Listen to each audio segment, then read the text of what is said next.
Doctor Mohammad ইউনূসের সঙ্গে শেখ হাসিনার যদি সমঝোতা হয়, তাদের মধ্যে যদি কথা হয়, আগামীতে যদি দেখেন যে শেখ হাসিনা এবং ডক্টর মোহাম্মদ ইউনূস পারস্পরিকভাবে কাঁধে কাঁধ মিলিয়ে বাংলাদেশের রাজনীতিতে ছড়ি ঘোরাচ্ছেন, বলেন তো এটা আপনার কাছে কতটা অসম্ভব মনে হতে পারে? বা আজকের এই যে শিরোনামটি, এই শিরোনামটিকে যদি আমি সত্য বলি, আপনাদের কাছে কতটা গাঁজাখুরি বলে মনে হতে পারে, বা এটা আদৌ সম্ভব কিনা? অনেক হয়তো বলতে পারেন, যারা এই যে বট বাহিনী আছেন, এই কথাবার্তা আমার কথাবার্তা পছন্দ করে না, এরা অদ্ভুত অদ্ভুত গালি মাঝে মধ্যে তারা উদ্ভাবন করে। তো সেক্ষেত্রে আজকের এই শিরোনামটির পক্ষে যদি আমি যুক্তি দিতে যাই, তাহলে বট বাহিনীর মাথা খারাপ হয়ে যাবে। এর কারণ হলো যে এরকম একটা টপিকের উপরে যেটা গালি দিতে হবে একটা মানুষকে, কি ভাষায় যে গালি দিতে হবে, নিন্দা জানাতে হবে, সেই ভাষাটা খুঁজতে তাদের 24 ঘন্টা বা আরো বেশি সময় লাগতে পারে।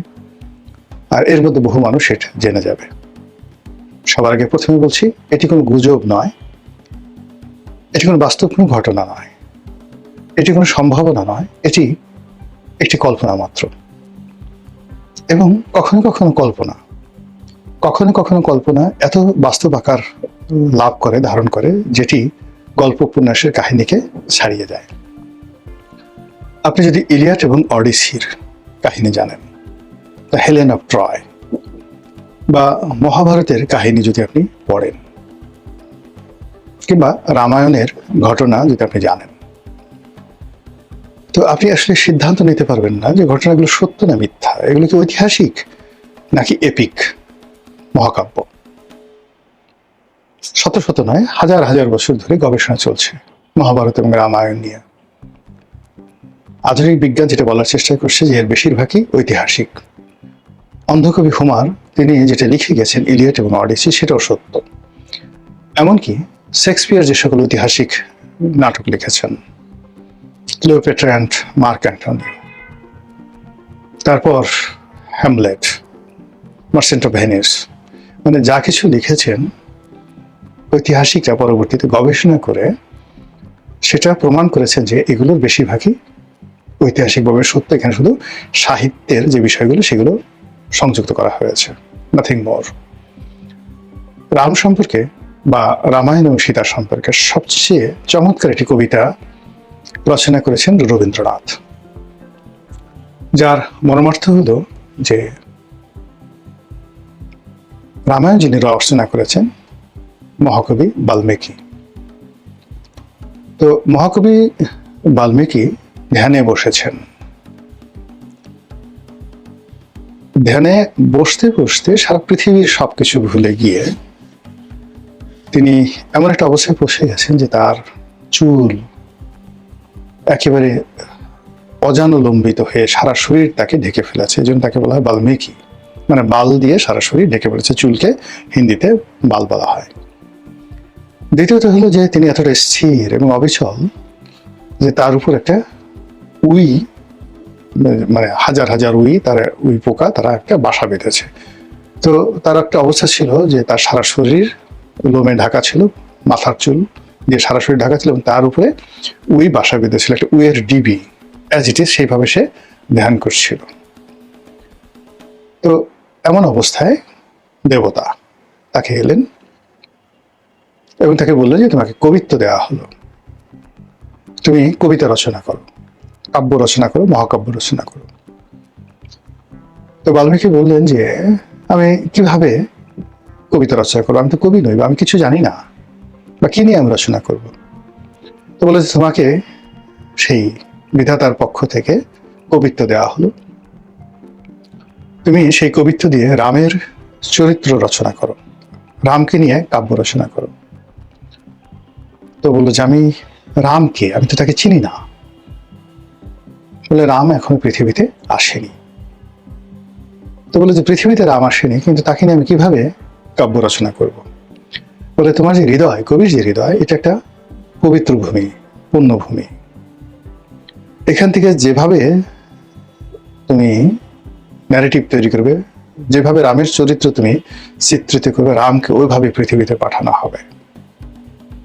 আচ্ছা, আপনি এটা যদি এখানে আসেন, এটা এখানে বাদ দেন, 1400 বছরেরও আগে, বহু আগে, যেটা পবিত্র কোরআনের যে আয়াত, সেখানে চলে যান। হজরত ইব্রাহিম আলাইহিসসালাম ঠিক যখন যেই সময়টাতে এখানে বাল্মীকি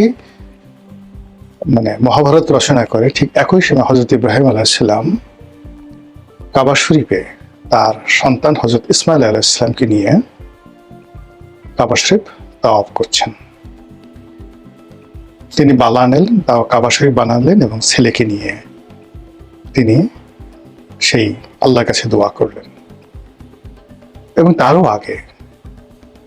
আগে তিনি যখন তার একেবারে নবজাতক শিশু তাকে এবং তার স্ত্রীকে, দ্বিতীয় স্ত্রীকে সেখানে রেখে গেলেন।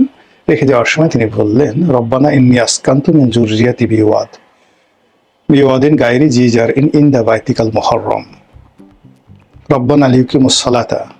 এইভাবে আয়াতটা শুরু হলো। মানে যখন তিনি সেখানে রেখে গেলেন তখন কিন্তু কাবা শরীফ নির্মিত হয়নি। তারপরে ওখানে কোনো ঘর ছিল না, কিন্তু তিনি বললেন যে, হে আল্লাহ, আমি আমার বংশের একটি অংশকে তোমার এই পবিত্র গৃহের কাছে রেখে গেলাম। তাহলে হযরত ইব্রাহিম আলাইহিস সালাম ওখানে একটা গৃহ নির্মিত হবে, অথবা হযরত আদম আলাইহিস সালাম যখন একটা গৃহ নির্মাণ করেছিলেন সেটা তিনি জানতেন।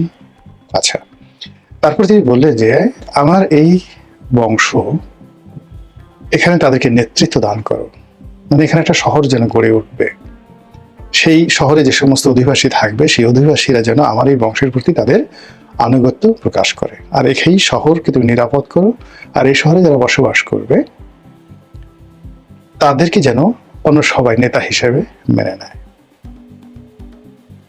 এই হলো কাহিনী দেখুন, যেটা মক্কাতে ঘটেছে এবং যেটা হযরত ইব্রাহিম আলাইহিস সালাম জেরুজালেমে যে ঘটনা ঘটেছে আর যে ঘটনা ঘটেছে মক্কাতে, প্রায় সমসাময়িক।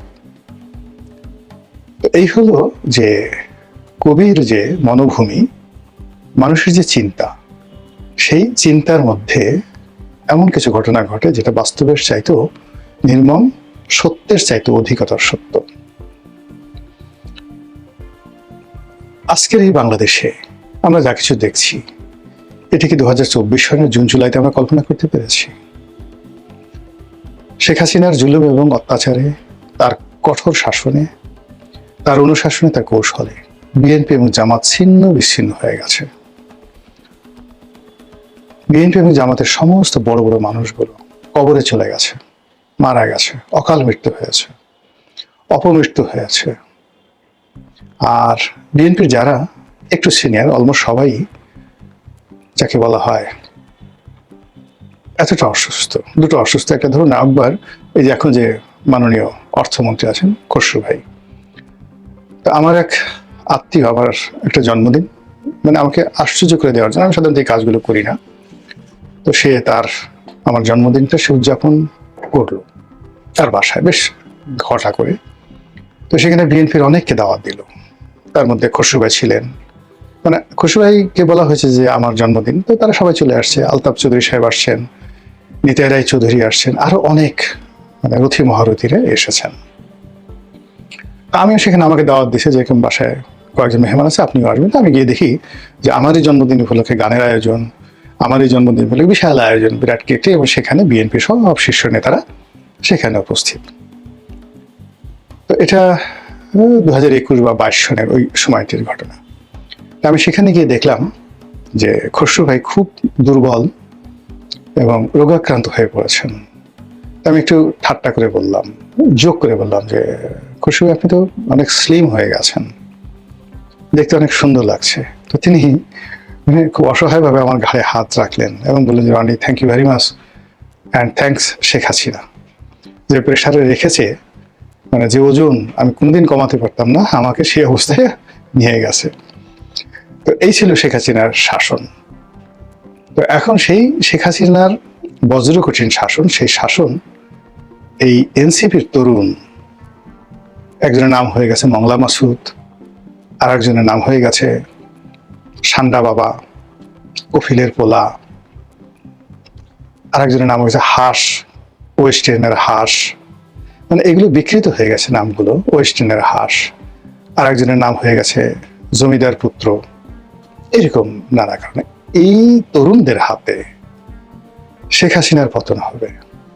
আর এই তরুণরা সেনাবাহিনীকে গালাগাল করবে, রাষ্ট্র চালাবে, মন্ত্রী হবে, তারপর মানে মত তৈরি করবে, সুপ্রিম কোর্টের প্রধান বিচারপতি থেকে শুরু করে আপিলেট ডিভিশনের বিচারপতিদেরকে তাড়িয়ে দেবে, সুপ্রিম কোর্টের নতুন বেঞ্চ গঠন করে দেবে, সুপ্রিম কোর্টে গিয়ে মপ করবে।